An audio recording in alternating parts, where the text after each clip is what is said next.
Hi there, it's Rob from the Bobster, and yes, I'm back from the booktube break. Not sorry, the Booker break. But like I said, I had two books. They're both chunky, took me a week. I'm back on track. So, I am going to review The House of The House of Doors by Twan, and if I'm pronouncing it properly. Anyway, so this is a book that tricked me in a way. I'll go into it. So at first I thought it was a classical Booker novel. I mean, it's well structured, it's got memorable characters, it's very well written, but that kind of classic Booker type of written.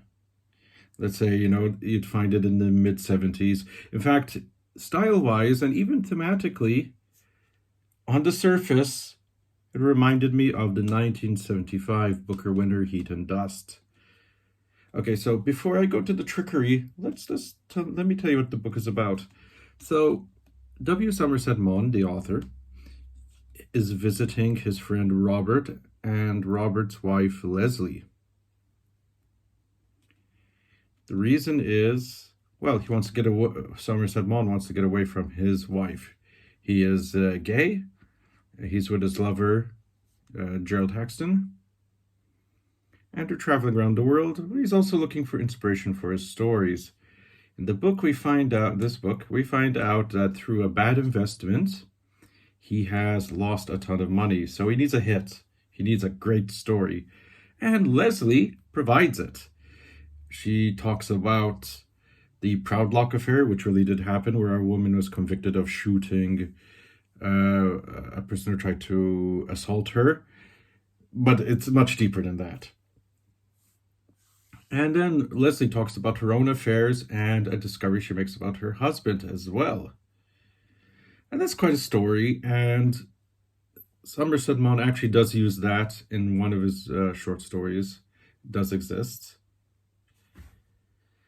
But then here's the subtlety. Because this has a very white look at foreigners. It's quite a colonial book. Women are seen as, people who perpetuate affairs, not men. Unless there's a reason why. Let's say, I don't want to get too much away. But it's mostly the women that perpetuate affairs. Or are shallow, materialistic people. And since the author is Malaysian, I was going to say, why is he doing this?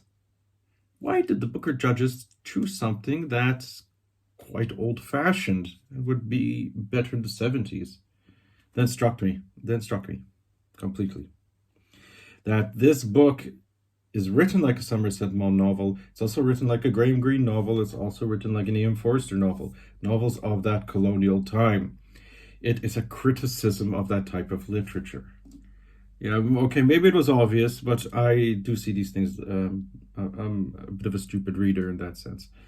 So it's actually quite fascinating, though, that where he's criticizing colonialism, he's criticizing racism, he's criticizing orientation, but through the guise of a classic novel of that type of period.